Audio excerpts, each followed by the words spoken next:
가까이에서 살펴보니 여기저기 부서져 형체조차 알아보기 힘들 정도. 만약 실제였다면 사람이 사망에 이를 수도 있는 끔찍한 사고입니다. 우리나라의 경우 자동차, 황색 등의 속도를 높이는 운전자들이 많습니다. 이때 보행자 입장에서는 녹색 등이 들어온 후 횡단보도를 건너기 때문에 사고가 날 위험이 높다는 거죠. 무엇보다 운전자의 급한 운전 습관을 바꾸는 것이 우선이겠고, 다음으로는 보행자들도 이러한 위험성을 미리 인지하고 좀 더 조심하는 것이 출발 사고를 막는 최선이겠습니다. 그렇다면 횡단보도를 안전하게 건너려면 어떻게 해야 할까요? 넘버원에서 알려드리겠습니다. 첫 번째, 일단 횡단보도 앞에서는 멈춰서는 것이 기본이며, 이때 아무리 급해도 절대 차도로 내려서는 일은 없도록 합니다.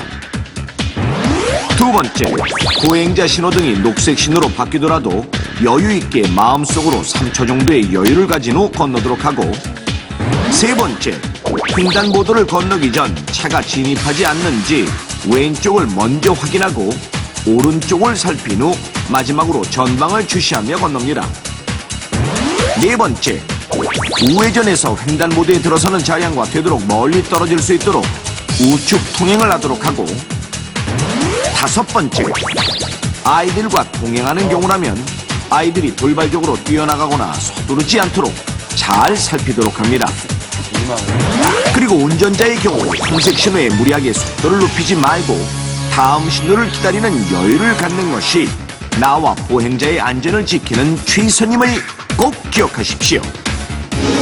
횡단보도를 건너기 전 3초의 여유가 남은 평생을 지켜줄 수도 있습니다. 그렇습니다. 신호등 앞에서는 이제 조급하게 되죠. 사실 운전하면서도 그 황색 신호가 켜지면 그냥 지나가죠. 예. 길치는 무조건 지나가고요. 네. 아니, 사실 뭐 멀리 있을 때는 네. 그 황색 신호를 보면 쓰지만 이미 이제 차로에 이제 진입한 상태에서는 네.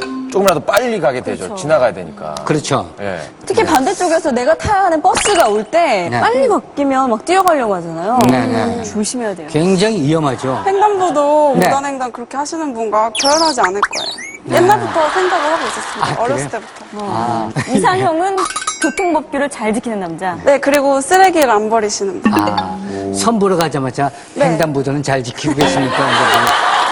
네, 저 여쭤봅니다, 항상. 그러세요? 선을 보셨어요, 이미? 아니요, 선은 안 받았어요.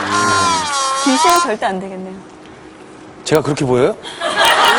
무단 횡단을 안 하시는데요. 무단 침입을 하십니다. 아, 제가 언제 침입을 했다고 그러세요? 이곳은 화상병동. 전신 화상으로 치료를 받고 있는 정훈 씨의 병실에 경찰이 찾아왔습니다. 임정훈 씨 되시죠? 무슨 일이시죠? 네, 저 며칠 전에 있었던 산불 때문에 나왔습니다. 아, 네. 대체 어떻게 된 일이죠? 아시다시피 산불의 원인은 실화였습니다. 조사 결과 임정훈 씨의 부주의로 인한 실화로 나타났어요. 산불로 인해 치명적인 화상을 입게 된 정훈 씨. 왜? 그런데 산불을 낸 범인이 바로 정훈 씨 자신이라는데 이게 어떻게 된 일일까요? 황금 같은 주말 아침, 집안 어른들에게 억지로 이끌려 성묘를 하러 온 정훈 씨. 표현할 순 없지만 짜증이 솟구쳐 견딜 수가 없는데요. 하지만 세상에서 제일 무서운 큰아버지의 위험에 불평 한마디 제대로 하지 못하는 처지입니다.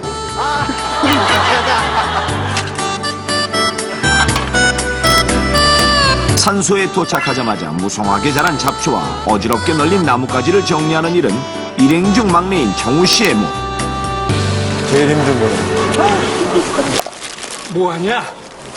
아이, 시간 없는데 푸 좀 빨리빨리 뽑아. 네. 베어낸 잡초들을 태우는 것도 다름 아닌 정훈 씨의 일. 벌써 몇 번 해본 듯 익숙하게 자리를 잡고 불을 붙이는데요. 바로 그때 정훈 씨의 여자친구에게서 문자가 왔습니다.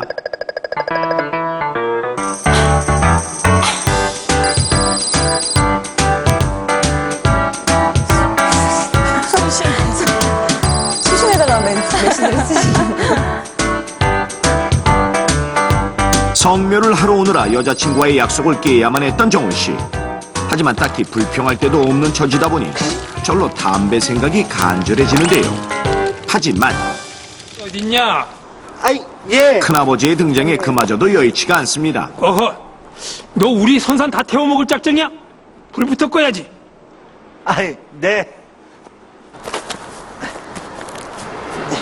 금방이라도 사라질 것 같은 불씨를 발로 밟아 끄고 돌아서는데 꺼진 불도 다시 보자. 다시 보려고요, 지금. 다시 보는데. 큰아버지랑 조카랑 연배가 비슷해 보이는데.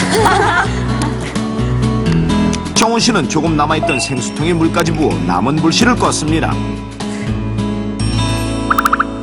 잠시 후 성묘를 마치고 가져온 술을 한 잔씩 마시는 어른들.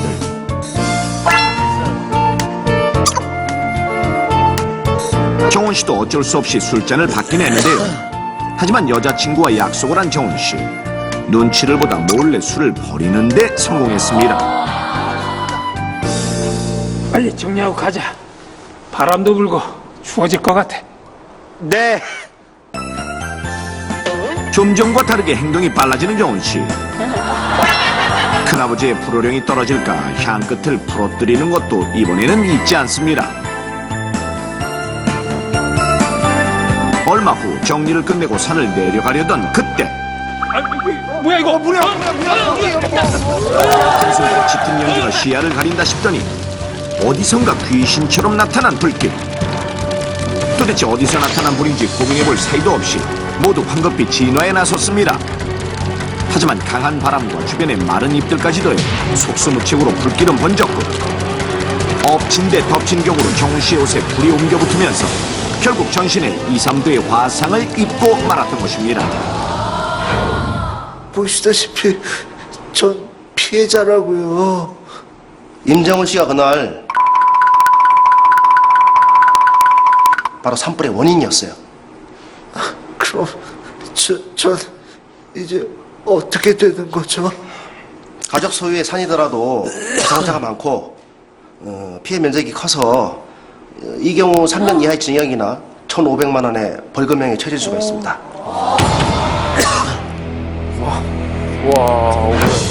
이렇듯 산불 사고를 미리 경계해 불씨를 확실하게 제거했는데도 불구하고 산불이 발생한 이유는 바로 정훈 씨와 일행들이 위험성을 미처 깨닫지 못하고 간과해버린 이것 때문. 실제 이것은 대형 산불 사고의 한 가지 원인으로 꼽히지만 많은 사람들이 이것의 위험성을 잘 모르고 방치했다가 돌이킬 수 없는 사고를 일으키는데 결국 갑자기 덮친 산불로 인해 치명적인 화상을 입게 된 정훈 씨. 그렇다면 대형 산불의 원인이자 정훈 씨가 무심코 간과해버렸던 이것은 과연 무엇일까요? 자, 불을 껐는데도 산불이 일어났습니다. 이유가 뭘까요? 아, 또 손 드는 번쩍 거예요. 드는 거예요. 아까 그 정훈님께서 소주를 이렇게 뒤로 슉 버리셨잖아요. 네. 근데 거기에 그 땅의 향을 이렇게 하신 것 같아요. 그래서 향에 남아있던 불씨가 알코올로 인해서 번진 게 아닌가. 그럴 수 있지. 늘 그럴듯하기만 합니다. 네. 자, 이게 정답일까요? 정답인가 봐. 우와. 깜짝이야, 내가 저걸로. 좋아할 것 같아요. 이건 아주 정확하고 확실한 거예요. 네. 조상님께 벌초를 하고 이제 제사를 차리잖아요. 근데 그게 아주 중요한 일인데